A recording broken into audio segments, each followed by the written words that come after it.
You are listening to From the Sea, a podcast series produced by South China Sea Studies.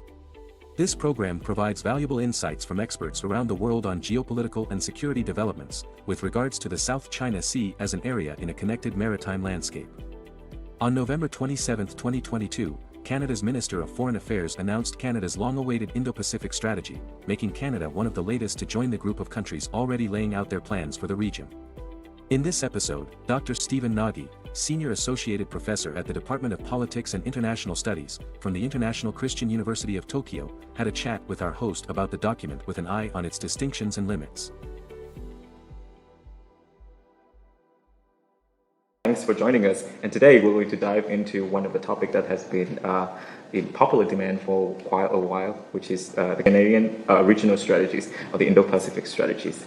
You know, ever since it has been released, there has been comments here and there about how it is sort of a latecomer to a group full of countries that have already put out their respective regional strategies.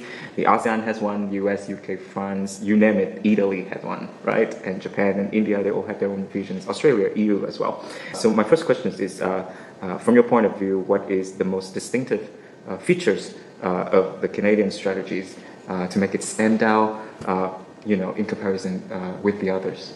So this is a great question, and I think it's good to start actually with the convergences. And the convergences of all these strategies is that whether it's ASEAN, whether it's the United States, whether it's Japan, they prioritize a rules-based order. And what that means is that all countries, big or small, play by the same set of rules. And this is really, really critical for middle-sized countries like Canada and Vietnam. Because if we have to play by rules that are made by big countries, then we will likely lose. So I think that's the big convergence.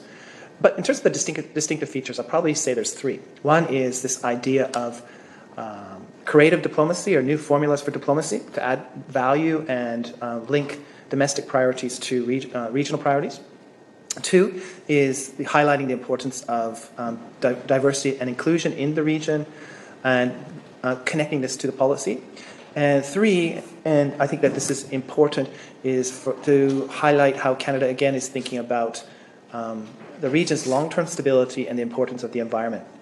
So on the first one, creative formulas of diplomacy, if you take a look at the policy, there is an interesting area where Canada is advocating for cooperation between Taiwan as a political entity, New Zealand, Australia, on dealing with issues of Aboriginal people reconciliation through the Pacific, Canada, and New Zealand and Australia. And why I think this is a creative form of diplomacy is, they're dealing with Taiwan in the context of Canada's One China policy, but at the same time trying to create a whole bunch of interesting layers of how we can cooperate with a country, with a political entity that shares a lot of the same values that Canada has. So I think that's really creative. But there's also other creative platforms like working with Japan and Korea in terms of adding security and economic cooperative formulas within the region, as well as thinking about how to expand the CPTPP, the Comprehensive Progressive Trans-Pacific Partnership, again, working with countries like Vietnam and Japan and Australia to include future applicants, such as South Korea, perhaps the UK. So that's interesting. The second area that I mentioned is the diversity and inclusion aspect, where these have been deep priorities for the Trudeau government, and we feel that inclusive development and mobilizing all parts of society, not just men, but women too, and minorities, is really critical to comprehensive, sustainable, and inclusive development. And this region, we're talking about Southeast Asia and Vietnam, are important economic partners, and we'd like to see them be more successful. And I think the formula that Canada is looking at is, again, mobilizing everybody as equal parts of the community. And I think this is really, really important. You know, we're men, we have brothers and sisters, we have sisters and grandmas and mothers. We want to see them fully part of the economy, enjoy the benefits that we enjoy as men. So I think this is creative, and we see this in trying to incorporate these ideas in trade agreements, in development policy, and I think that this is really interesting. And the third area is the environment.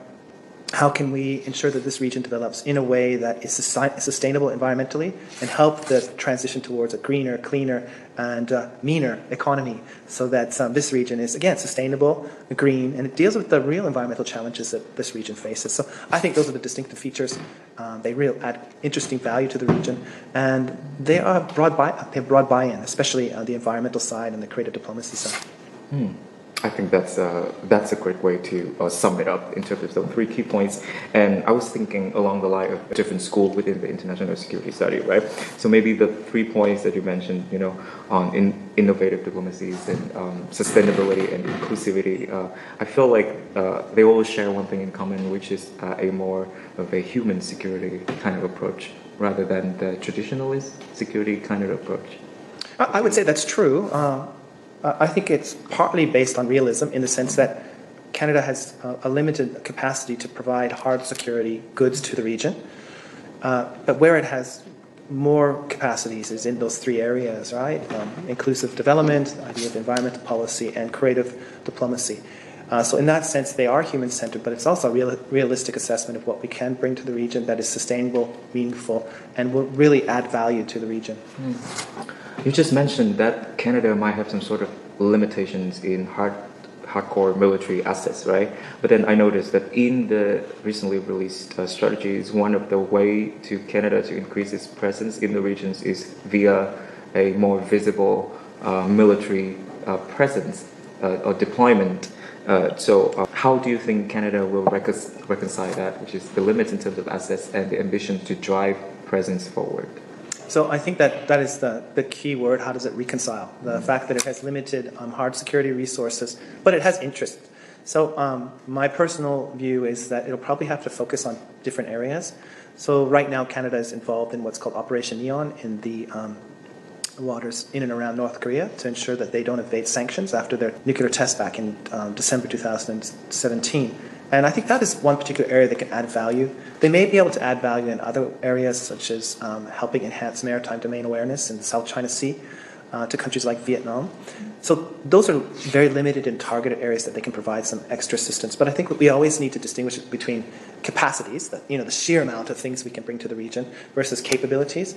And here I think using technology and using quite a high level of trained individuals that have honed their skills through working in NORAD or NATO, that those individuals can be brought to the region to provide extra value, human capacity building, and help build the key assets and the key human capital that this region needs to deal with some of the security challenges within the region. So I think we have to manage, again, this idea of capabilities and capacities. And if we do it smart, I think we can add real value. Okay, I'm glad that you mentioned some sort of capacity building program and then disaster relief, right? The Quad, which is a grouping of the 4 countries, also looks into such kind of area in terms of security cooperation in the region. And I know that you have written extensively on the Quad. Do you think that there might be a case for Canada to be a part of the Quad, maybe not in a official membership, but there is a way to get Canada and even Korea, other middle powers involved? So I'm a believer in what I call a Quad Plus engagement. So basically, depending on the activity, ad hoc cooperation, that Canada would plug into the Quad to add value. So let's take a look at an example on maritime domain awareness. Canada has some capability. It has some capacity. So it could be able to plug into Quad activities, let's say in the South China Sea area or in and around Guam, to demonstrate the capabilities to add value on public good provision that has evolved out of the Quad cooperation. We've seen this after the Tokyo summit last year. They're talking about infrastructure and connectivity. They're talking about technology cooperation. So this is another area where I see Canada can plug into those parts of Quad activities to add value. And this is how I think middle powers are going to have to increasingly see their cooperation in minilateral agreements or minilateral partnerships like the Quad, is that they don't have to join it, but they can add value on an ad hoc basis by using their capabilities. And this is kind of the way forward, as minilaterals like the Quad have been formulated so they can make decisions. And large multilateral organizations have a very, very difficult time in making decisions. Smaller groups like the Quad have an easier time making decisions because they're more aligned. But that doesn't mean they can't have this ad hoc participation, which I'm advocating for. But how about in the reality? Do you think there is political will from the Canadian government to be attached to the Quad? Because as far as I'm concerned, within the text of the Indo-Pacific strategies, there is no mention of the Quad at all. So I think different sectors of the government have different views about this. I think that the Quad has evolved a lot since the initial research and discussions about the Canadian Indo-Pacific strategies emerged. Today, I think it's quite clear that the Quad is very much focused on public good provisions, but it does have a security side, and that Canada is going to need to find a way to engage in it. I do think there's recognition that they need to engage in it. The question is how. And they already have. Back in January 2021, at the Sea Dragon 21 exercises, we saw Canada kind of plug in and in an observer status position, working with the Quad members to add value to that. So I think we need creative ways of thinking about how we can engage in the Quad. And it's not so much about political will, but it's about charting out a path for that cooperation and define roles and define objectives and define contributions. And I think that with Canada's pre-existing relationship with all 4 Quad members, bilaterally and multilaterally, it makes sense to cooperate in this kind of Quad plus format. Now I would like to divert it to another also key portion in the strategies, which is the part about China. I've noticed that Canadian strategies doesn't identify China as a strategic competitor or a systematic rival like the version of the US or the UK did, and rather have a different approach. But then, because of that approach, I have seen some of the criticisms saying that the strategy lacks some sort of strategic sense vis-a-vis China. What do you think about that kind of assessment? Well, I don't think our Canadian Indo-Pacific strategy should be driven by China or a focus on China. It should be driven by our national interests in the broader region. And how I understand our national interests in the broader region is we want to make sure this region is stable, prosperous, that it has deepening institutions that contribute to prosperity, development, and stability. And that means economic engagement first and helping shape the institutions within the region. That should be the first pillar, and I think that is the first pillar, and second and third and fourth pillar of our strategy. Now, it also identifies other concerns, non-traditional security challenges like natural disasters, like climate change, like the next pandemic. There will be a COVID-20, there'll be a COVID-21. So how do we create more stability in the region so this region remains economically dynamic, stable, and prosperous? Because if it's not, it'll spill over and have negative consequences for Canada. The last part is the traditional security issues. And China is not the only traditional security issue in the region. North Korea and weapons of proliferation is a serious problem, and it has the potential to cause a cascade of acquisition of nuclear weapons. South Korea is talking about a nuclear deterrent. If South Korea acquires a nuclear deterrent, what would Taiwan think? What would Japan think? This has serious consequences. And then, of course, China is challenging the order in the South China Sea and the East China Sea, and it's belligerent towards Taiwan. And these are serious concerns to Canada. But again, it goes back to my point is that if there's a kinetic conflict across the Taiwan Straits, if there's kinetic conflict in the South China Sea or in the East China Sea or in and around the Senkaku Islands, this will disrupt sea lines of communication. It will disrupt the economic relations within the region, and this will spill over to Canada. We buy products. It would disrupt. We buy products from this region. Semiconductors from this region come to Canada. Those semiconductors go into the automobile manufacturing companies that employ hundreds of thousands of Canadians. So we can't divorce China from our strategy, but it shouldn't be the central pillar of our strategy. Our strategy must be fixated on this idea of peace and stability and institution building in the region, and that we want to adopt a set of policies that contribute to that. And part of that is dealing with a more disruptive China, but we also have to find crosswalks to work with China on issues such as climate change, transnational diseases, anti-piracy, illegal fishing, and build the dialogue to deal with issues such as code of conduct in the South China Sea. Well, speaking of deterrence in the South China Sea, I think last year was the first time ever that Canada and the US sailed together through the Taiwan transit twice, right? And we're aware that the US has been pushing forward for a integrated deterrence concept, which is deterrence, but with allies and partners across different domains. Do you think we could predict that Canada will do something similar in the South China Sea, like what they did with the US in Taiwan Strait? So ultimately, I think that Canada has a lot to lose by doing this unilaterally and has a lot more to gain by doing it multilaterally. And here I think that it's creative formulas to engage in transits through the Taiwan Strait, international waters that separate Taiwan and China, or the international waters of the South China Sea. And a good example is Canada's engaged in multilateral sanctions evasion exercises in and around North Korea, and the quickest way to get there is through the Taiwan Straits. But the best way to do that, again, is with a multilateral group of countries so that it's not seen as Canada acting unilaterally. And of course, this will be sensitive to China. And I think in the South China Sea as well, it's really important for us to continue to support the claims of countries within the region and to push back against the concept of a nine-dash line and that one country has sovereignty over such an enormous body of water with so many resources. And of course, when you look at it geographically, many of these territories are much closer to either Vietnam or the Philippines or Indonesia than they are to China. And I think Canada has a place working in a multilateral setting to continue these transits and to demonstrate that these are international waters and to build that track record.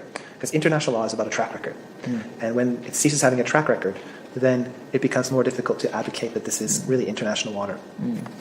And I think also in order to put such direction into implementations, what you need is resources, right? Yep. And in order to accumulate resource, I think one key part of any strategies would be the will of the public. Yes. And the intentions, the will, and the consensus from the public, especially for Canada as a strong democracy. So my next question is also about public opinion. Well, I've read some of the surveys and polls about public opinions in Canada, and the question is what regions do you think have the most strategic value to Canada? And I've seen some of the results saying, oh, it's the Atlantic, it's the Arctic, and the Indo-Pacific partly comes into the pictures. So with the commitment from the government to put focus on the Indo-Pacific, but the public seems to be still lagging behind, how do you think would be the best way to fill that gap? Ultimately, it's education and communication from leadership, and that means political leadership sending the signals of why we use this term, Indo-Pacific, but also what is the stakes for Canada within the region. And, when I talk about this to my Canadian audiences, I talk about the $5.5 trillion of trade that go through the South China Sea, East China Sea, in and around Taiwan. $5.5 trillion, that's a lot, right? That's bigger than the Canadian economy. And then I break it down in terms of the amount of trade that Canadian trade goes through the region and how the different challenges within the region could disrupt that and how it would affect ordinary Canadian lives. I try to talk about, again, if there's a kinetic conflict between Taiwan and China, how would this affect the industrial heart of Canada, and what would happen to the hundreds of thousands of jobs that are associated with those first-tier chips that come out of the Taiwanese semiconductor manufacturing company. So these are really important things to be talking about, is how would disruptions in the region talk. I personally also think we have to be more consistent in how we talk about the region. So we have an Asia-Pacific, we have an Indo-Pacific, we have an East Asia. We have to be consistent in terms of the terms that we use so that the Canadians get it. And, I use the dad test, right? I ask my dad, what is the Indo-Pacific? And he looks at me and he says, is that India? And I go, no. And he goes, is that the Pacific? And I go, no. He doesn't get it, right? So how do we talk to the voters, the ordinary stakeholders about this region so that they understand? And that's politicians' jobs. And hopefully scholars like myself at university that are making people more aware and getting that message out in the media. So in a nutshell, more relatable framing and more persistent messaging. Absolutely. So from your point of view, what do you think is the best way for middle powers or smaller countries like us neighboring to such big powers and then having to deal with the dynamic between US and China, which is not always upward, right? So that's a couple questions here. One is how do we deal unilaterally with our neighbors, the United States and China, and the second one is how do we deal with the repercussions of the U.S.-China strategic competition. So I think the reality is, in the Canadian context, that most of our trade is with the United States and Mexico through the NAFTA 2.0 agreement, and as a result, our economic priorities remain wedged in that region, but also our cultural and legal and regulatory framing and how we understand the world. So that relationship is always going to be critical. And in general, our relationship is not coercive. We don't have the same dynamics I think that Vietnam has with China in terms of economic coercion happening at different times when China doesn't like what you do. So your relationship is different. And again, how do you manage that bilaterally? Diplomacy is important, more education about each other's systems, more language training about each other's countries, help build those stronger relationships we can deal with challenges. Now, in terms of the U.S.-China rivalry, the common concern is for middle powers like Canada and Vietnam is how do we avoid being trampled as the elephants are wrestling in the grass, right? And this means that we need to probably form coalitions with other middle power countries so that we can push back against economic coercion, we can build other opportunities to cooperate in terms of infrastructure and connectivity and help shape the region so we're not being shaped by the region. That's important. we have to be proactive in our diplomacy. So some good examples is when China arrested 2 Canadians, Michael Kovrig and Michael Spavro. A few years ago, Canada came up with this coalition of countries against arbitrary detention. I think this is a great initiative. Primary middle powers joined. The United States supported it as well. And this is where we see cooperation between the United States and middle powers to push an agenda. But we need to continue to push that agenda and make sure that we're not only pushing that when the Canadians are arrested, but when other countries' nationals are arrested. So I think that is an interesting mechanism where we work with the United States. But the United States sometimes doesn't play by the same rules that we would like. So we need to also insulate ourselves from some of the challenges of that relationship. And this is a lot more complicated because, again, we share a lot of different values. And I think under the former administration, Canada was subject to some coercion by the U.S. leadership in terms of pushing NAFTA in a different direction. And that was difficult. And this speaks to the point of working with other middle powers like Australia, Japan, New Zealand, European powers, and Vietnam to forge new partnerships that can insulate us from even coercion from our like-minded partners. And the CTPP is a good example of that, right? It's the United States is not part of it, China is not part of it, but we see the members working on labor law, working on environment law, working on digital law, working on limiting the role of state-owned enterprises, focusing on IPR, intellectual property rights protection. So this is an example of coming together as middle powers to kind of create a critical mass of economies that's going to push things in a different direction.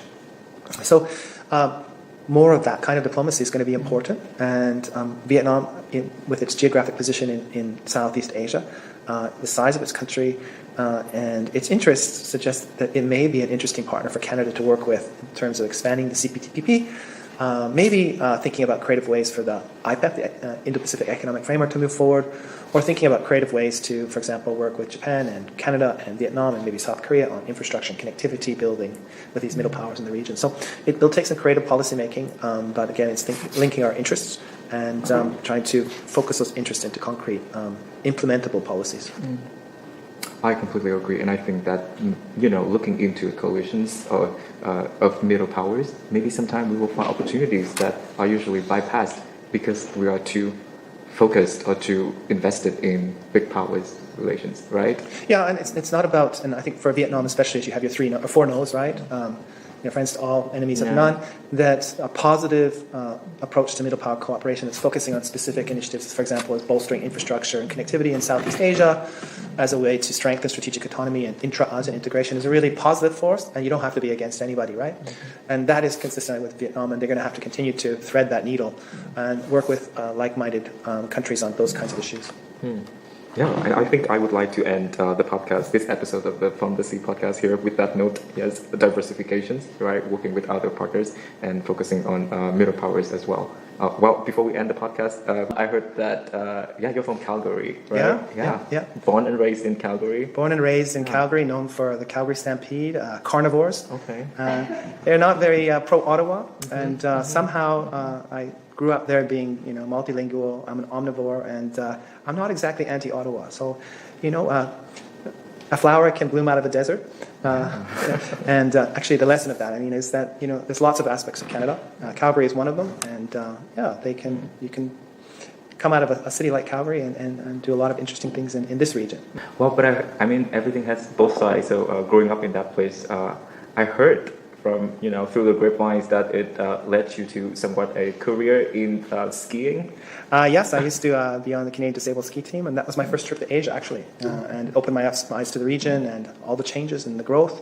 And I think it speaks to how we can have unorthodox backgrounds and experiences that lead us to different end destinations in life. So for me, my first taste of Asia was through skiing, and it left a lasting impression where now I'm based in the regions and get to be part of the interesting discussions about the Indo-Pacific and where Canada's going in the region. Yeah, and that's what brought us here today in Hanoi, right? Yeah. Well, it's good to see you in Hanoi again, and definitely looking forward to other chances to sit down and have a conversation like this. On my next visit, let's do it over a cup of coffee and a banh mi or a pho. Oh yes, sure. And then also just to for shameless promotions, Bon Iver, which is a great indie folk experimental band. They're from the US, but they had a song called Calgary, which is beautiful, and they got their heart broken and they locked themselves in a wood cabins in the woods, and they produced a Grammy-winning album. Will this be on the link for the podcast? I think so. I'll be playing the song after this. Great. I look forward to it. Thanks again. Thanks. See you. Don't you cherish me to sleep?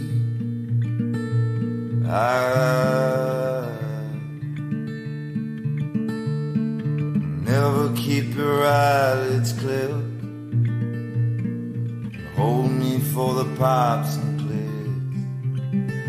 I was only for the father's crib.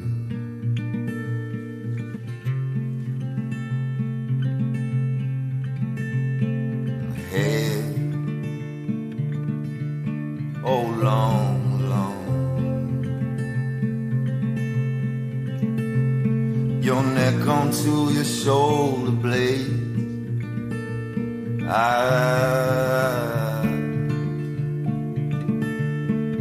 always keep that message tape, and cross your breast you won't erase. I was only for your very space.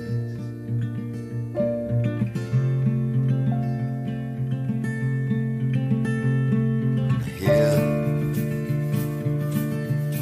under nothing,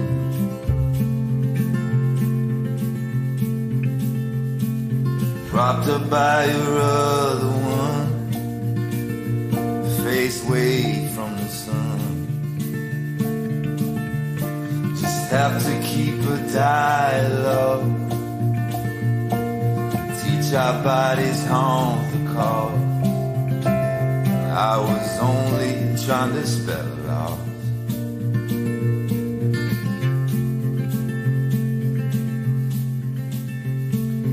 Joy,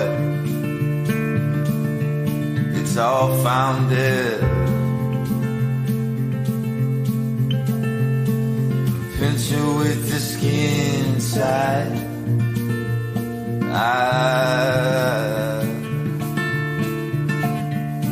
You pin me with your black sphere eyes. You know that all the ropes untied. I was only for the die beside.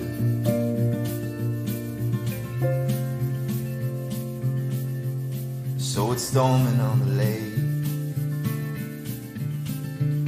Little waves our bodies break. There's a fire going out. There ain't nothing to the south. Swollen arms and light let through. Your one piece swimmer stuck to you.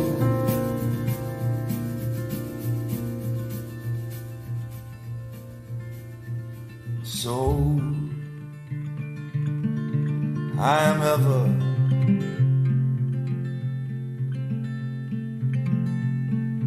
open ears and open eyes.